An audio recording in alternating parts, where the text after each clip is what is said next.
আজ আমরা কথা বলবো থাইরয়েডের সোয়েলিং বা গয়টারের সমস্যা নিয়ে। এই গয়টারের ইন্টারভেনশন রেডিওলজির তরফে অনেকগুলো চিকিৎসা অ্যাভেলেবেল আছে, কিন্তু কোনটা কার জন্য বেস্ট চলুন সেটা আজকে জেনে নিই।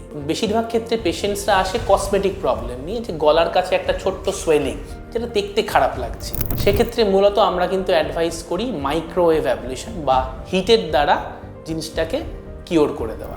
এখানে আপনারা ছবিতে দেখতে পাচ্ছেন, দেখুন হওয়ার আগে এবং হওয়ার পরে গলাটার অবস্থা কেমন থাকে। এখানে কিন্তু কোনো কাটা দাগের প্রশ্নই নেই, কারণ এখানে কোনো ছুরি কাঁচির প্রয়োগই হয়নি, একটা মাত্র ছুঁচ দিয়ে কিন্তু পুরো জিনিসটা হয়েছে। এবার দেখে নিই চলুন একটা অন্য ধরনের কেস।